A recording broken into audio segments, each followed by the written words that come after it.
All right, welcome everybody. Today we're going to talk about lesson number 32, and this is an introduction to something called circular trigonometry and the unit circle. Just to refresh your memory, lessons 40 and 41 focused on triangular trigonometry. So today we're going to talk about how you would be moving on a circle as opposed to how you would be moving on a triangle.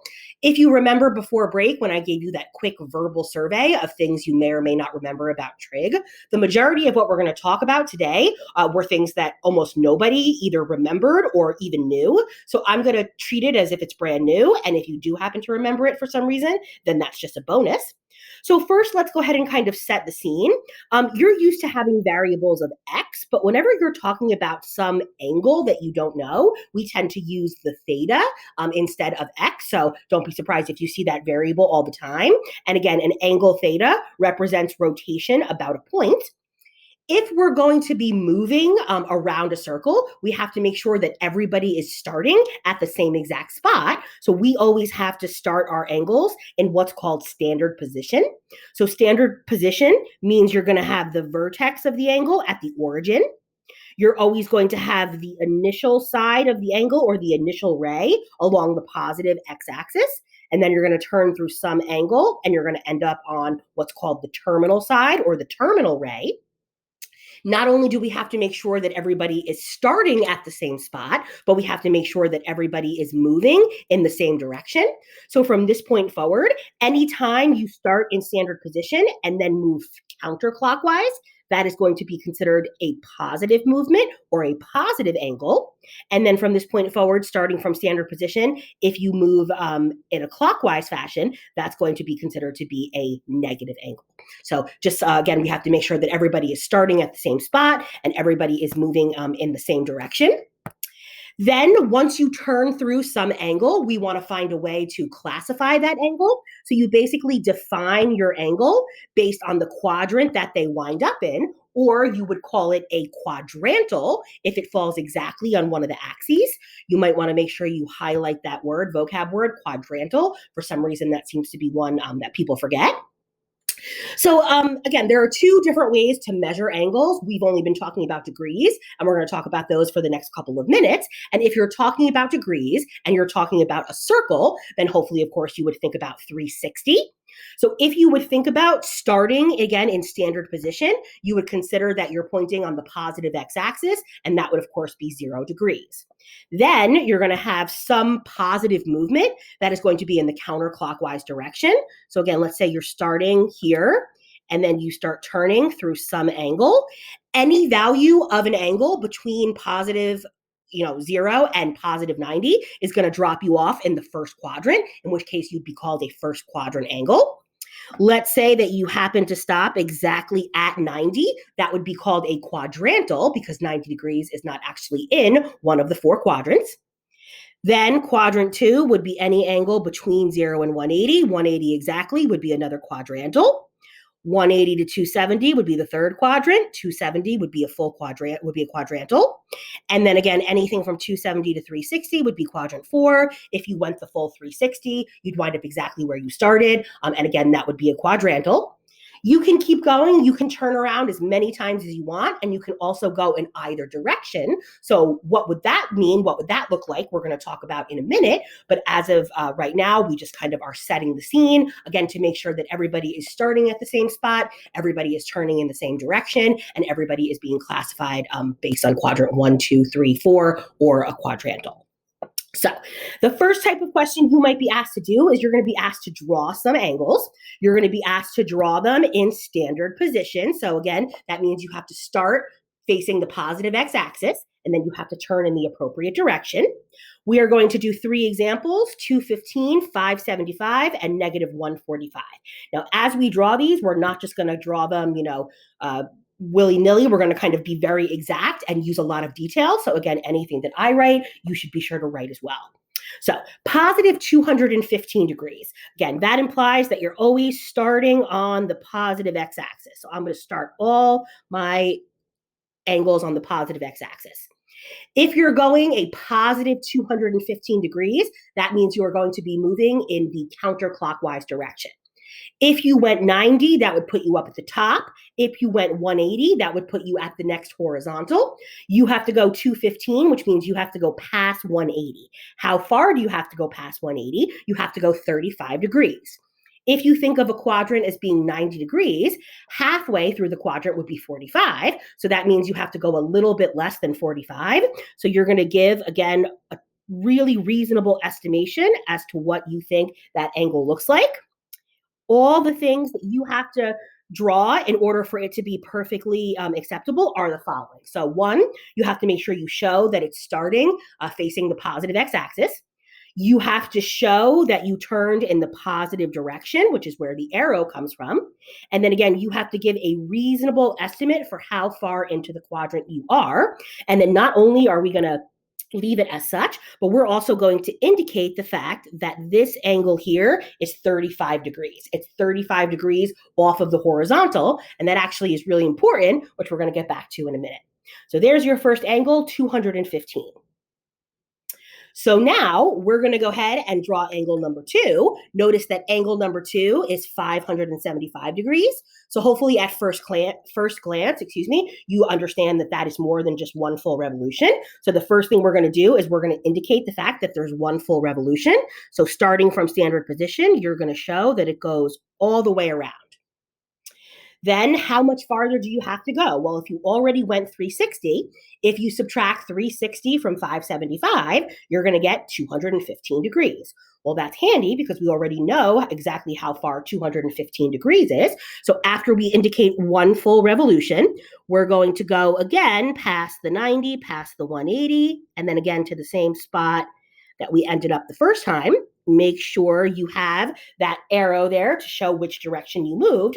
And again, we're going to indicate here the fact that this is 35 degrees. So interesting, if you kind of look at where they both ended up, and if you look at where they both started. Now we're going to talk about negative 145 degrees. So again, starting in standard position, if you're moving in a negative direction, you have to make sure that you're moving clockwise. So negative 145 degrees, if you were to move all the way down to this quadrantal, that would be negative 90. So if you went negative 90, how much farther would you have to go to get to negative 145? You'd have to go another 55 degrees. So another 55 degrees, again, would be farther than, more than half of the quadrant. So starting here at standard position, you're going to indicate that we're going in the clockwise direction. And then again, you're going to go another 55 degrees past the quadrantal, and that's going to put you here. You're again going to indicate the direction, so make sure you have that arrow there. And then interestingly enough, if you went 90 and then you went another 55 degrees, how far are you from the closest x-axis? Well, guess what? Turns out that it's 35 degrees as well. So not only were we trying to just make sure we could sketch an angle, but there's a couple of things that happened here that's going to lead us to some definitions and some things that we can apply. So the first box underneath says, what do all the angles drawn above have in common with each other? So a couple of different things, which we'll number here. So the first thing that they have in common is they have the same initial side, and that's the positive x-axis. So that's something that all three angles have in common. The second thing that they all have in common is they actually have the same terminal side. That means the side at which they end. Just so you know, the terminal side can be located on any quadrant or axis. The third thing they have in common is actually a brand new word. They have what's called the same reference angle. That's an extremely, extremely important vocab word. They have the same reference angle. So what is a reference angle? The reference angle is the positive acute angle the terminal side makes with the x-axis. So in the future, if I was to ask you to find a reference angle, it means it has to be an angle that is positive, it has to be acute, and it has to be with the closest x-axis. Then what is one difference that all the angles have in common? So the difference is in the arrow of rotation.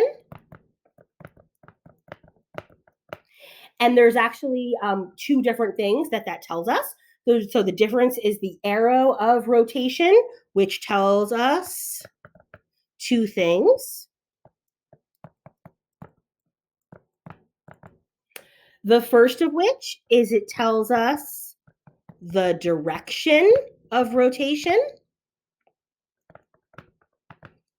So if you take a look up top, you can see that the first two moved in the counterclockwise direction, where the last one moved in the clockwise direction. So that's the first main difference.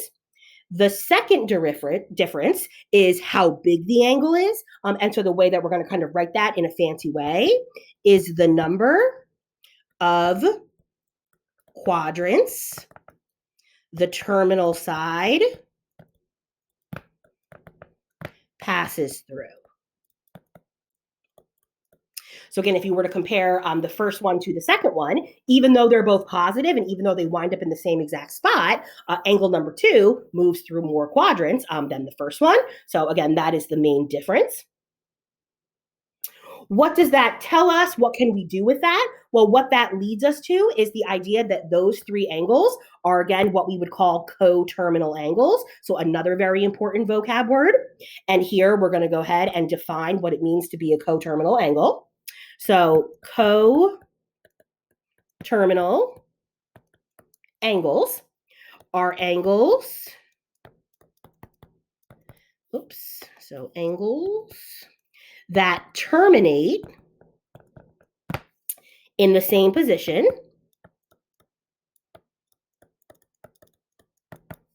having the same reference angle,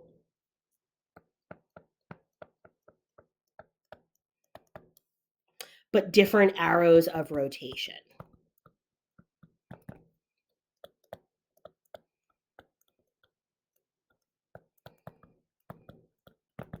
And again, a very important word, reference angle. So coterminal angles, the definition of that, they're angles that terminate or end in the same position. They have the same reference angle, but they have different arrows of rotation. Could be positive, could be negative. One could be larger than the other. So that is your definition of coterminal angles. Now that you know what a coterminal angle is, the most typical question you'll be asked is to find a coterminal angle. So take a look at this next question here. Draw the angle -470 in standard position, then find one positive and one negative coterminal angle and draw those in standard position as well. So we're going to go ahead and start by drawing -470 degrees. So we're going to go ahead and draw ourselves a little set of axes there. Then we're going to go ahead and make sure that we're starting always in standard position. So that means we are starting here. We are going to have to turn through -470. So again, negative implies you're moving in the clockwise direction. Hopefully you understand that if you're moving -470, you're at least going all the way around. That would be -360. Then you have to go another 110 degrees in the negative direction. So that means you would turn past -90, and then you have to go another 20 degrees past the quadrantal. So after we go all the way around once, then back another 90, and then approximately a 20. So go ahead and draw your angle there, and make sure you draw your arrow to show the direction. Then not only are you going to make sure you have all that, but you're also now going to indicate what the reference angle is. So if you went -360, then you had to go another -110.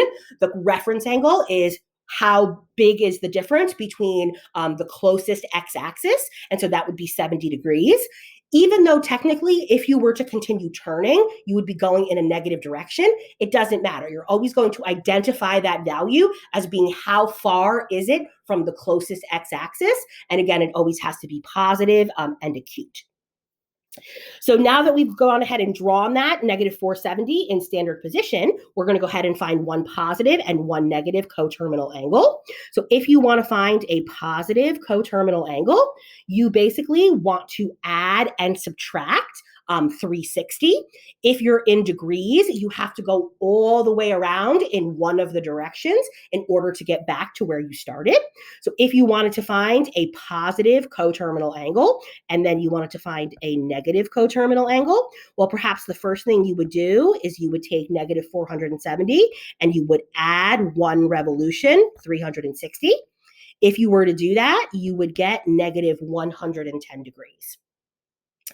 That's just one example of a negative coterminal angle. Instead of adding 360, you could have subtracted 360. You could have subtracted 360 10 times and got a really large negative angle, and that's a perfectly fine answer. Spoiler alert, there are infinitely many coterminal angles for any question that I ask you. You just have to find one negative, and now you have to find one positive. So we already know that if you took negative 470 and if you added 360, that's going to give you negative 110. So you can simply add 360 again. If you do that, you're going to finally wind up with a positive value, which would be 250. So that answers part of the question. And again, I say again, there are infinitely many coterminal angles. You can just make sure that you find one. In case you haven't realized, how am I getting those? Well, I'm adding and subtracting 360 degrees. That's what you're always going to do if you're finding coterminal angles in degrees. And then just to finish it off, you want to go ahead and draw each one in standard position and confirm that the reference angles are the same.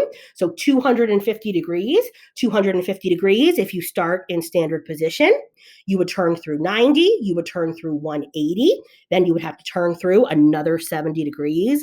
That would drop you off here. Same reference angle. And of course, ends at the same spot. Negative 110, starting here in standard position, turn through negative 90 plus 20 more degrees, and that's going to give you here. And again, 70 degrees is the reference angle. So even if what we just went through, all the new vocab, even if that was new, the idea of measuring something in degrees certainly isn't new. But just like you can measure a segment in both inches and centimeters, you can measure an angle in more than one way. In trigonometry, the two most popular ways to do so are the degrees that we're used to, and then something new called a radian. So a radian measure is based upon what's called the unit circle in trigonometry. And by definition, the unit circle is the following. So it's a circle whose center is 0, 0, and whose radius is exactly 1 unit. So here's a little picture over on the left. It shows you a circle who has a center of 0, 0, and then the radius is 1 unit exactly. So think about if you took the length of the radius, which is its longest when it faces any of the quadrantals. So if you're thinking not only in terms of a circle, but if you think of it as the coordinate plane, if you had a radius of 1 facing here in standard position, that would be a positive 1. Then if you had it at its largest here, it would again be positive 1. If you were to think about here, which would be towards the second and third quadrant, it would have a negative value. And if you were to think of it here between the third and fourth quadrant, it would also have a negative value. Just as a refresher, the formula for a circle is x squared plus y squared equals r squared. So in this case, because the center is 0, 0, this would stay an x squared, this would stay a y squared, and since the radius is 1, we would just go ahead and leave that as a 1. So what we're going to do is we're going to take what we know about this so far, and we're going to derive a conversion factor, a way for us to take something in the degrees that we're familiar with and then turn it into a radian measurement, which would be new. So to do that, they're going to tell you to find the circumference of the unit circle. So hopefully you remember from your geometry days that the formula for circumference is 2 pi r. Because of the fact that on the unit circle, the radius is exactly 1, we're going to go ahead and plug that in. That means that the circumference of the unit circle is actually going to be exactly 2 pi. So 1 full revolution, let me just make sure that looks like a C, not an E. There we go. So 1 full revolution around the unit circle always has a circumference of exactly 2 pi.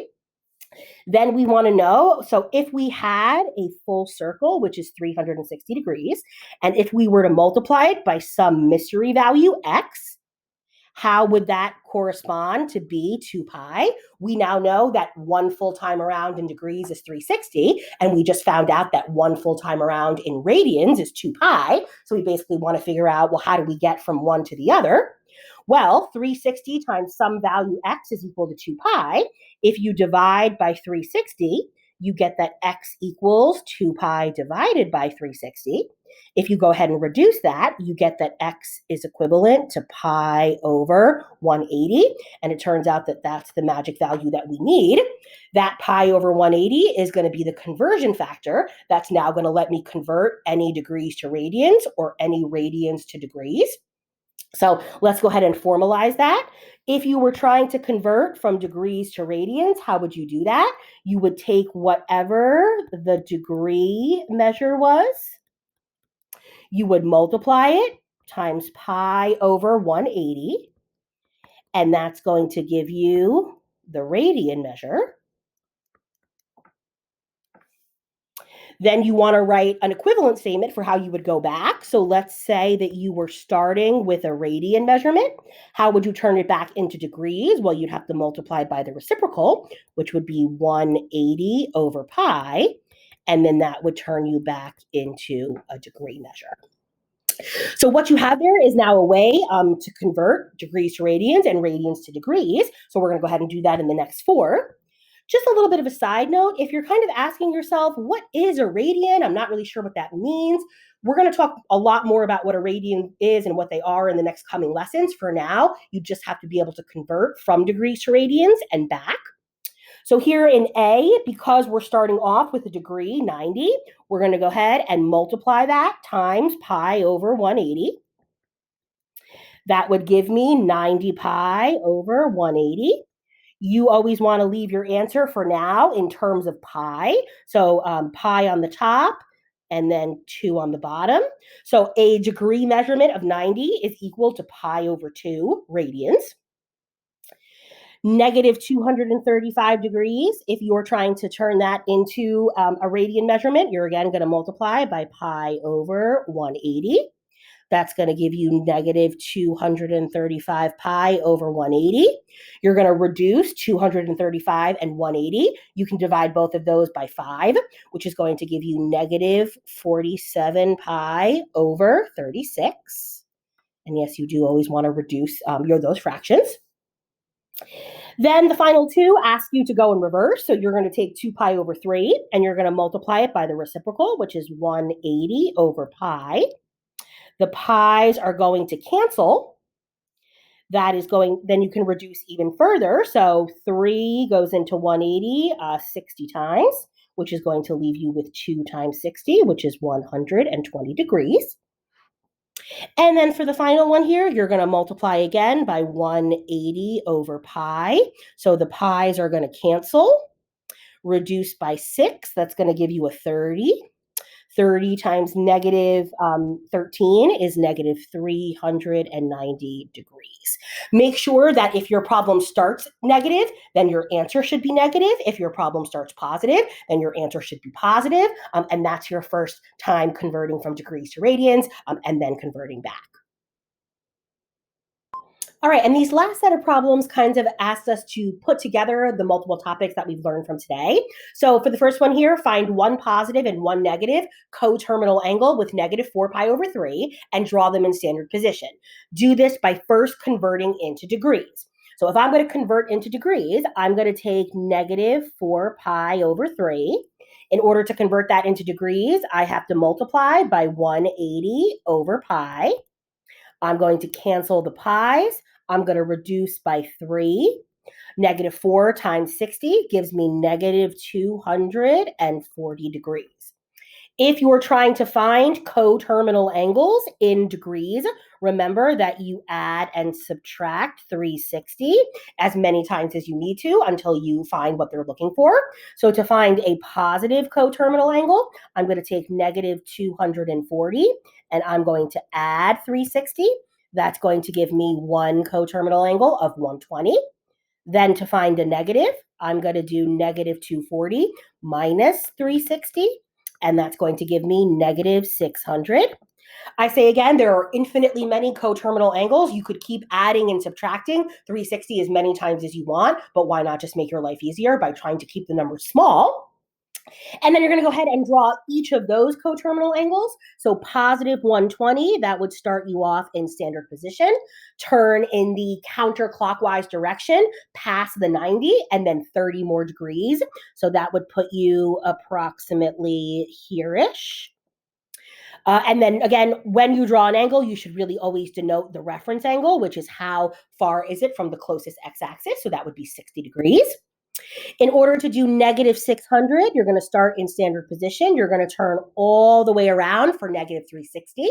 You're then going to have to go another negative 240 degrees, which means you're going to have to go past negative 90, past negative 180, and then you're going to have to go another 60 degrees.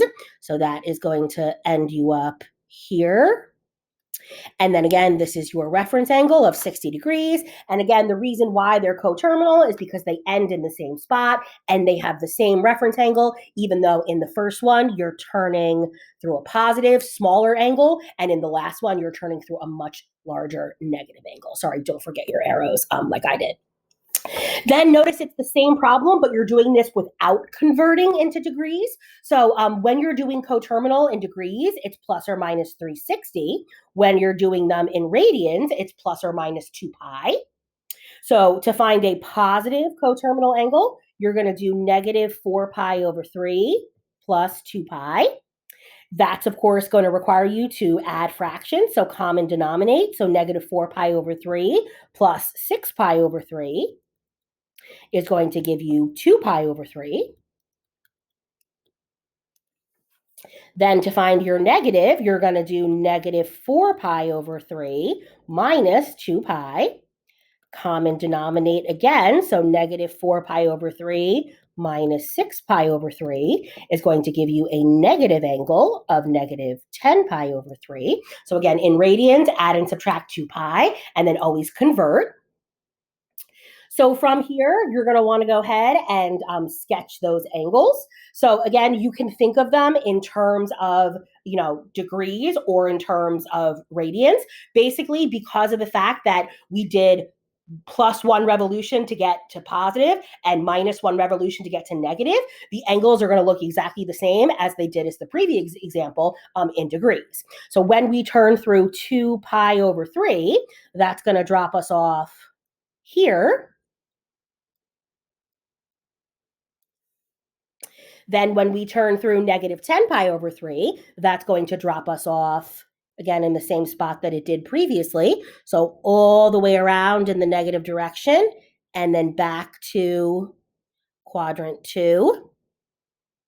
And again, make sure you're using arrows to show direction. In the degree example, 60 degrees was the reference angle. So just to be clear what the reference angle is here, if you take 60 degrees and you convert it to a radian, you're going to multiply by pi over 180, and that's going to give you pi over 3. So the reference angle is pi over 3 and pi over 3. The point of those two examples is to kind of show you the relationship between things in degrees and things in radians. You're obviously going to be much more comfortable doing the problems in degrees, at least for now. I promise you the more we do of these, you'll get more comfortable, hopefully, doing them in radians as well. For our last examples here, given some angle, you're going to be asked to find the reference angle, and I want you to notice the notation. Maybe you can't see it there, but whenever you're being asked to find a reference angle, the notation is going to be theta with a little prime there. That's the universal notation for reference angle. Remember that a reference angle has to be positive and acute, and it measures the distance to the closest x-axis. You're also going to tell me what quadrant does the angle terminate. So 1 through 4, or of course, it can be a quadrantal. So 275 degrees, if you think about 275 degrees, that's going to drop you off in the fourth quadrant. So you would turn through 270 and then an extra 5 degrees. So that's going to put you just past the quadrantal. If you went 5 past 270, how much farther would you have to go to get all the way around to 360? Well, that would be 85 degrees.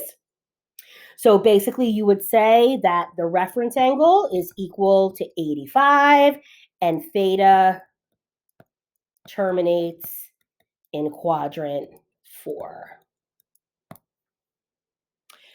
Then you have negative 579. So negative 579, if you kind of think about that visually, that would clearly take you all the way around one time. That would be negative 360.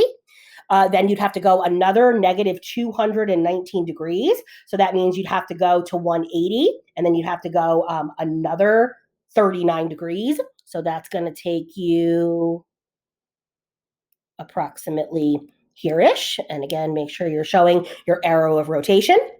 Just to be clear, how did I get that reference angle? Well, so negative 579, if you were to add 360 to that, that's how you know you'd have to go negative 219, which means if you go negative 180, you would then have to go another 39 degrees, even though technically you would think of that as being a negative angle. If you were actually moving, you always are going to give your reference angles as positive acute answers. So we know that this angle terminates in quadrant 2, and then we know the value of the reference angle is 39 degrees.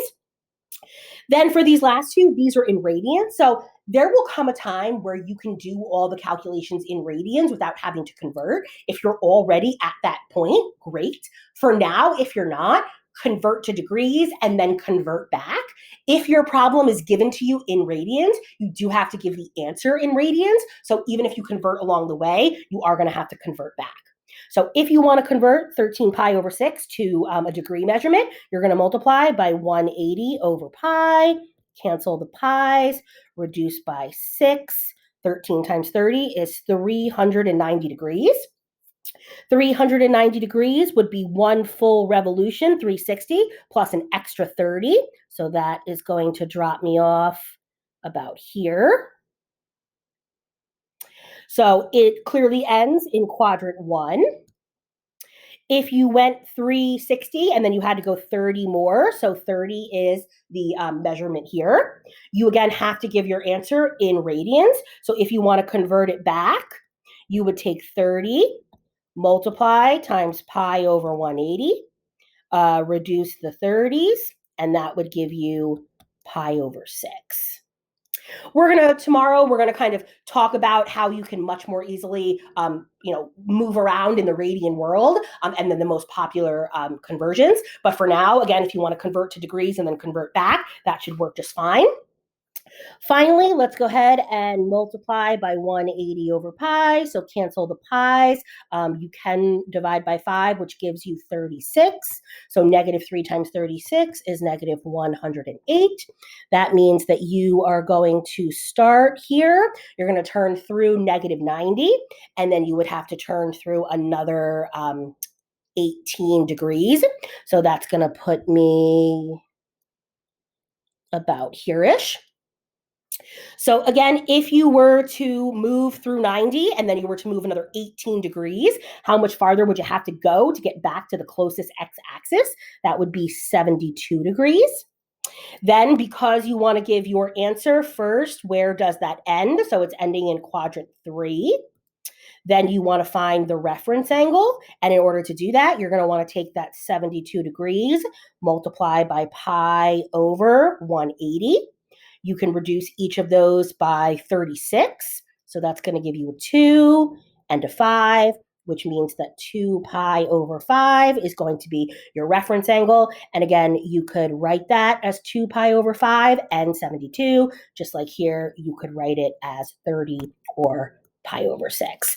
I think that tomorrow when we get to the next lesson on the unit circle, you'll probably be able to get a better understanding of what it actually means to be a radian. Tonight's homework is on the shorter side in terms of what I'm asking you to do because you might not have mastered these concepts yet, but I promise there's lots of time for you to do so. So thanks for tuning in, guys, and we will catch you next time.